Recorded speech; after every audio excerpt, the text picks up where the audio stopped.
ஒரு கோட்டன் இரு செவியன் மும்மதத்தன் நால்வாய் ஐங்கரத்தன் ஆறு தருக்கோட்டம் பிறை இதழி தாழ் சடையான் தருமொரு வாரணத்தின் தாள்கள் உருகோட்டு அன்போடு வணங்கி ஓவாதே இரவு பகல் உணர்வோர் சிந்தை திருகு ஓட்டும் அயன் திருமால் செல்வமெல்லாம் ஒன்றோ என்ன செய்யும் தேவே.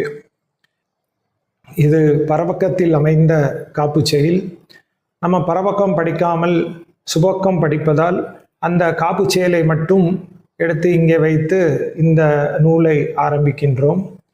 பொதுவாக எந்த ஒரு செயல் செய்தாலும் அந்த செயலில் எந்த ஒரு இடையூறும் வரக்கூடாது என்பதற்காக, அது தடையின்றி செய்ய வேண்டும் என்பதற்காக கடவுளை வணங்கி நாம் செய்வது நமது மரபு.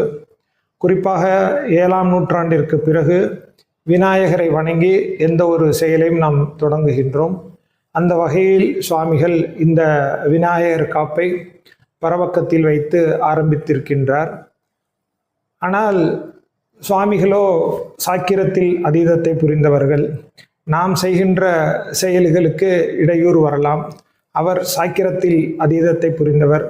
அவர்கள் செய்கின்ற செயலுக்கும் இடையூறு வருமா எனில், முதலில் சாக்கிரத்தை அதீதத்தை புரிந்தவர்கள் என்றால் எப்பொழுதும் சிவ சிந்தனையில் இருப்பவர்கள், எப்பொழுதும் தன் செயல் எதுவும் இல்லை, இதையெல்லாம் சிவன் செயல் என்று இருப்பவர்கள். அவ்வாறு சிந்திக்கவும் செய்கின்றவர்களுடைய செயல்களுக்கு எந்த ஒரு இடையூறும் வருவதில்லை. சுவாமிகள் இருந்தபோதும் ஒரு காப்பு செயல் செய்திருக்கிறார் என்றால் அதற்கு காரணம் அவர் பொருட்டு அந்த காப்பு செயலை அவர் செய்யவில்லை. இந்த நூலை படிக்கின்ற நமக்கு எந்தவித ஒரு இடையூறும் வரக்கூடாது என்றும், இந்த நூலினால் உண்டாகும் பயன் நமக்கு முழுமையாக கிடைக்க வேண்டும் என்பதற்காகவும், இந்த நூல் பல காலம் இருந்து பலருக்கும் பயன்பட வேண்டும் என்பதற்காகவும், பின்னால் வருபவர்கள் காப்பு செயல் செய்ய வேண்டும் என்ற மரபை கடைபிடிக்க வேண்டும் என்பதற்காகவும் இந்த காப்பு செயலை தன் பொருட்டு அல்லாமல் நமக்காக காப்பு செயல் அருள் இருக்கின்றார். பொதுவாக ஒரு செய்யுள் செய்யும் பொழுது புலவர்கள் தங்களுடைய திறமைக்கு ஏற்றபடி பல அலங்காரங்கள் செய்வதுண்டு. ஒரு எதுகை முனையா செய்வார்கள், அல்லது அணி அலங்காரம் பயன்படுத்துவார்கள், அல்லது சந்தம் பயன்படுத்துவார்கள். இந்த மாதிரி பயன்படுத்தி செய்யலாம், அது எளிமையானது. ஆனால் ஒரு சாத்திர நூல், அதுவும் ஒரு தர்க்க சாத்திர நூல், இது மாதிரி இந்த அலங்காரங்களை பயன்படுத்தி செய்வது என்பது மிகவும் அரிது, மிகவும் கடினமான ஒன்று. ஆனால் சகலாகம பண்டிதரான அருணந்தி சிவம் அவர்களுக்கு இது மிகவும் எளிமையான ஒன்று. அதனால் இந்த முதல் பாடலையே ஒரு எண் அலங்காரமாக செய்திருக்கின்றார். 1, 2, 3 என வரிசைப்படுத்தி இதை எண் அலங்காரமாக செய்திருக்கின்றார். திருமூலர் ஒன்றவன் தானே இரண்டவன் இன்னருள் நின்றனன் மூன்றினுள் 4 உணர்ந்தனன் 5 வென்றனன் 6 விரிந்தனன் என 1, 2 என வரிசைப்படுத்தி பாடியிருக்கின்றார். குறிப்பாக ஞானசம்பந்தர் இதுபோன்று பல யுக்திகளை கையாண்டு இருக்கின்றார். இடது பக்கமாக இருந்து படித்தாலும் வலது பக்கமாக இருந்து படித்தாலும் ஒரே பொருள் வரும்படியும் பாடியிருக்கின்றார். சித்திரகவி என்ற ஒரு திரு எள்ளு கூற்றியிருக்கை என்ற ஒரு பாடலை பாடியிருக்கிறார். மாலை மாற்று பதிகம் பாடியிருக்கின்றார். அவருடைய தந்தையார் எல்லா பாடல்களையும் பாட முடியவில்லை.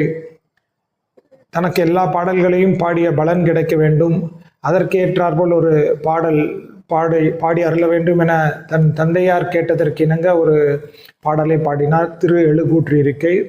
ஓர் உருவாயினை மானாம் காரத்து ஈரியல் வாய ஒரு விண்முதல் பூதளம் ஒன்றிய இருசுடர் உம்பர்கள் பிறவும் படைத்தளி தளிப்பன மூர்த்திகளாயினை இருவரோடு ஒருவனாகி நின்றனை ஓரால் நீழல் ஒன்கழல் இரண்டும் முப்பொழுது ஏத்திய 4வருக்கு எளிநெறி காட்டினை நாட்டம் 1ஆக கோட்டினை இருநதி அரவமோடு ஒருமதி சூடினை ஒரு தாளிரையின் மூவிலை சூலம் நாற்கால் மான்மரி 5தலை அரவம் ஏந்தினை காய்ந்த 4வாய் மும்மத திருக்கோட்டு ஒருகரி ஈடழித்து உரித்தனை ஒருதனு இருகால் வளைய வாங்கி முப்புறத்தோடு நானில மஞ்ச கொன்று தலத்துறை அவுணரை அறுத்தனை 5புலன் 4ஆம் அந்த கரணம் உக்குணம் இருவழி ஒருங்க வானோர் ஏத்த நின்றனை ஒருங்கிய மனத்தோடு இருபிறப்போர்ந்து முப்பொழுதும் குறைமுடித்து நான்மறை ஓதி ஐவகை வேள்வி அமைத்து ஆரங்கம் முதலெழுத்தோதி வரன்முறை வென்றல்வானை வளர்க்கும் பிரம்மபுரம் வேணினை ஆறுபதம் முரலும் வேணுபுரம் விரும்பினை இகழி அமைத்தனர் புகழி அமர்ந்தனை பொங்கு நாற்கடல் சூழ் வெங்குரு விலங்கினை பாணி மூவுலகும் புதையமேல் மிதந்த தோணிபுரத்து உறைந்தானை தொலையாய் இருநிதி வாய்ந்த பூந்தராய் ஏந்தனை வரபுரம் என்றுணர் சிரபுரத்து உறைந்தனை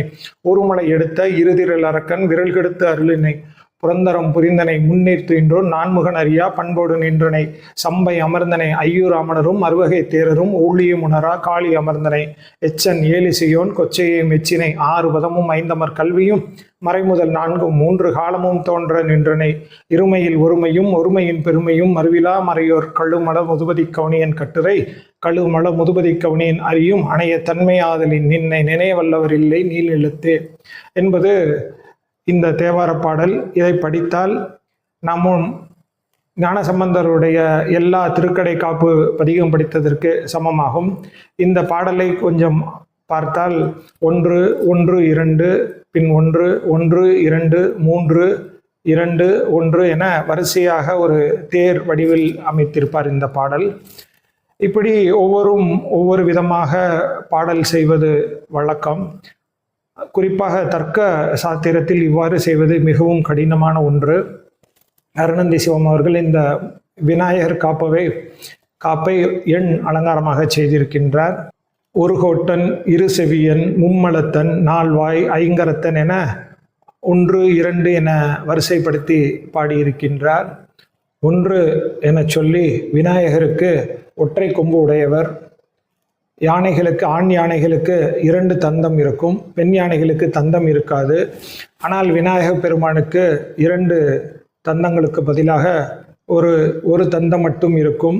அது ஒற்றை கொம்புடையவர் என்பதற்கு 2 புராண கதைகள் உண்டு.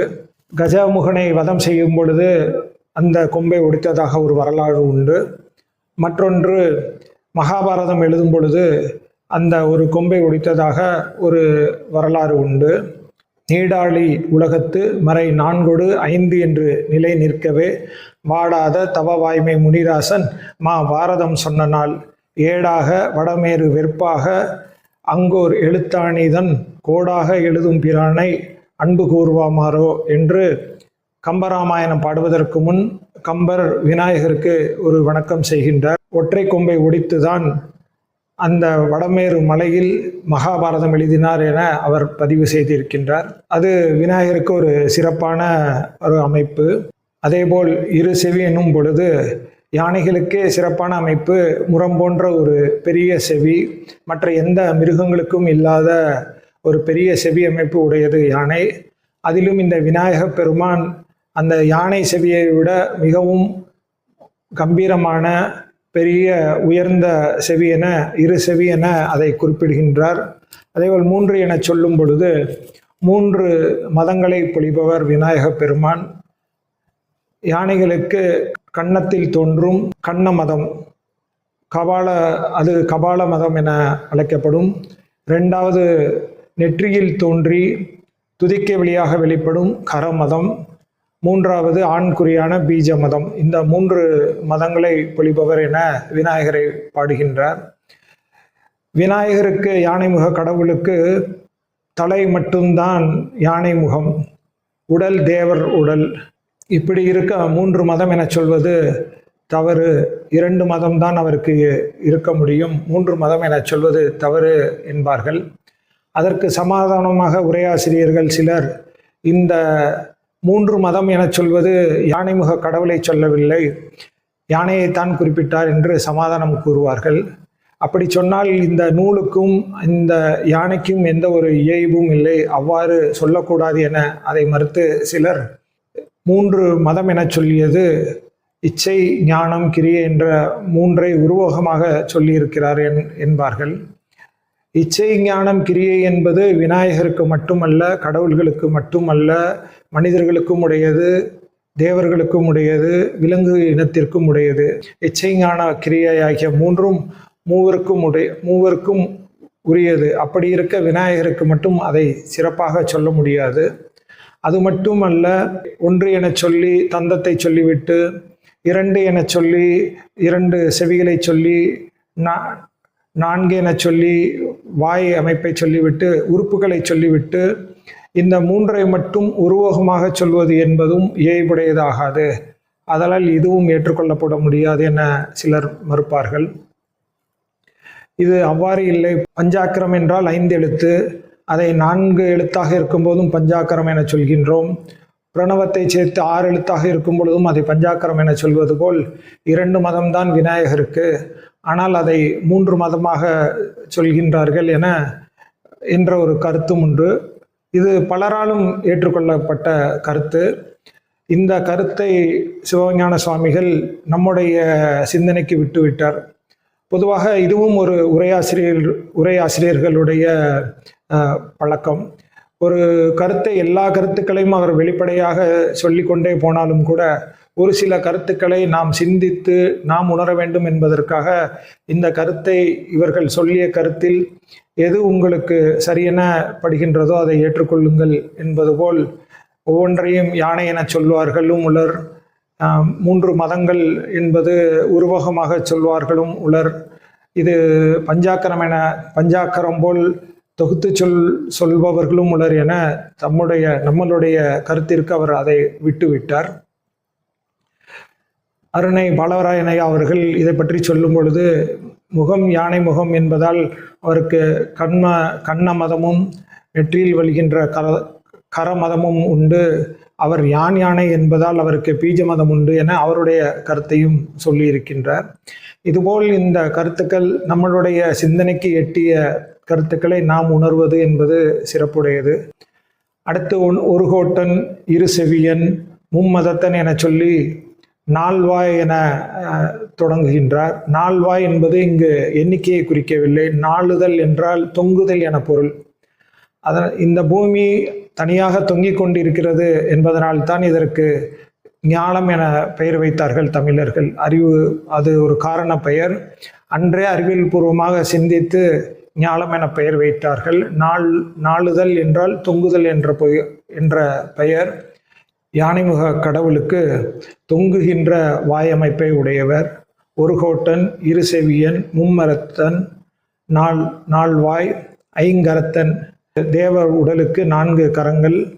இந்த தும்பிக்கையும் சேர்த்து 5 கரம் உடையவர் விநாயக பெருமான்.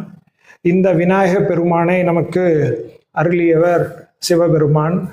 அந்த சிவபெருமானை பற்றி சொல்லும் பொழுதும் சில அடையாளங்களை கூறுகின்றார். பொதுவாக அடையாளங்களை சொல்லி வழிபடுவது என்பது நம்மளுடைய மரபு. அதன்படி 4 அடையாளங்களை சொல்கின்றார் சிவபெருமானுக்கு. அந்த சிவபெருமான் கங்கையை தலையில் தாங்கியவர், அழகான பிறை சந்திரனை தலையில் சூடியவர், கொன்றை மாலை அணிந்த தாள் சடையை உடையவர். இந்த பெருமை உடைய சிவபெருமான் அருளிய யானைமுக கடவுளுடைய பாதங்களை யார் பணிகின்றார்களோ அவர்களுடைய சிந்தையில் உள்ள திருகை ஓட்டும் என பாடுகின்றார். அதுவும் எப்படி வணங்க வேண்டும் என்ற குறிப்பையும் கூறுகின்றார். காதலாகி கசிந்து கண்ணீர் மல்கி என்பது போல் நம்மளுடைய எலும்புகள் உருகி ஓடுகின்ற அளவு அன்போடு அவருடைய பாதங்களை பணிய வேண்டும். அதேபோல் ஓவாது வணங்க வேண்டும். ஓவாது என்றால் இடையறாது வணங்க வேண்டும். இறைவனை நாம் வணங்கும் பொழுது பலமுறை நினைப்பதை விட ஒரு முறை நினைக்கின்ற பொழுதே அதிக நேரம் நினைப்பது என்பது சிறப்புடையது. இறைவனை அதிக நேரம் நினைப்பும் மறப்பும் இன்றி ஓவாது நினைக்க வேண்டும்.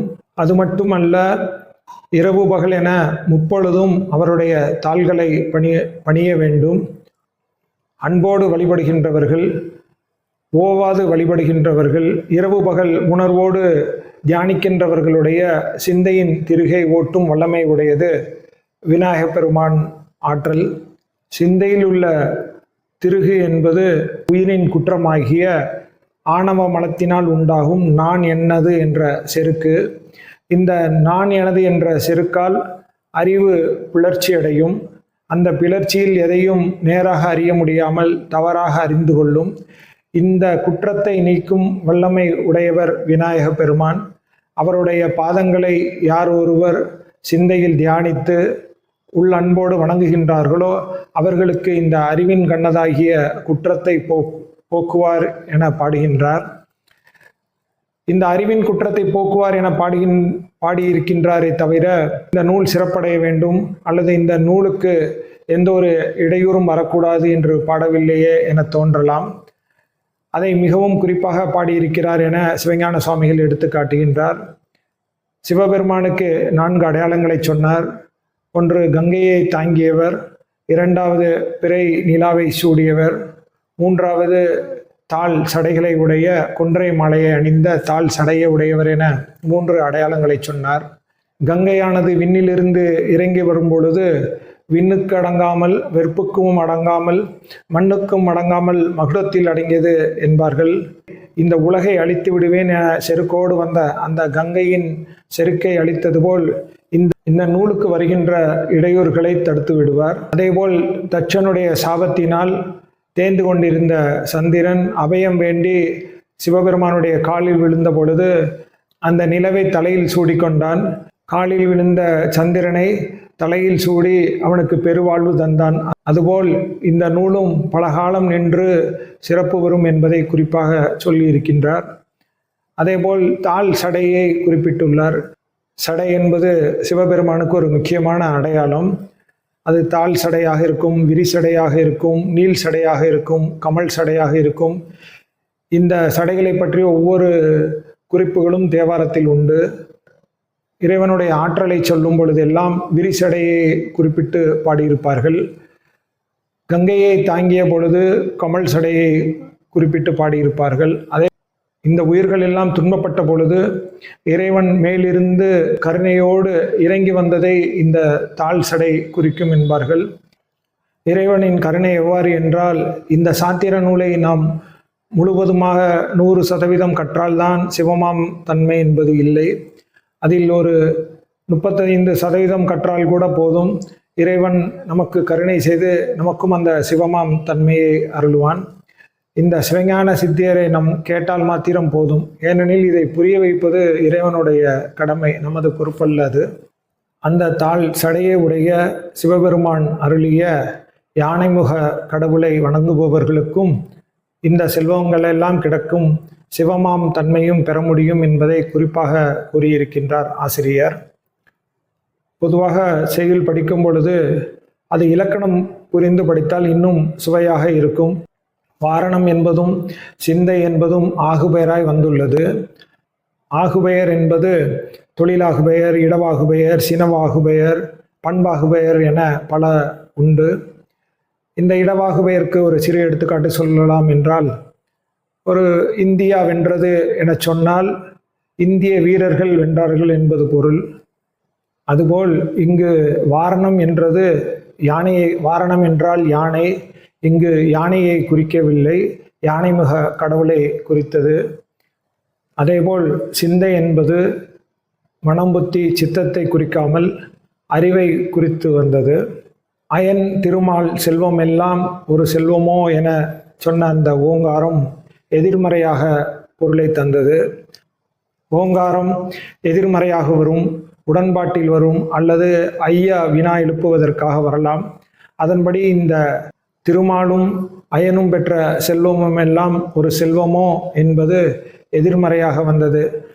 அவர் வருவாரோ என்றால் வரமாட்டார் என்ற பொருளில் வந்தது போல் இந்த செல்வமும் எல்லாம் ஒரு செல்வமோ என்று எண்ணும்படி எதிர்மறையாக வந்தது. அதேபோல் பிறை இதழி தாள் சடையான் என்பதில் கொன்றை மாலை அணிந்த தாள் சடையான் என்றும் சொல்லலாம், அல்லது கொன்றை மலர் போல் கொத்து கொத்தாக தொங்குகின்ற தாள் சடையை உடையவன் என உருவமாக்கியும் சொல்லலாம். இந்த தாள் சடையான் அருளிய வாரணத்தின் தாள்களை அன்போடு சிந்திப்பவர்களுக்கு, ஓவாது சிந்திப்பவர்களுக்கு, இரவு பகல் பாராது சிந்திப்பவர்களுடைய சிந்தையில் உள்ள திருகை ஓட்டும் என சொல்லி இதை முடித்து அடுத்து பாயிரத்திற்குள் நாம் செல்லலாம்.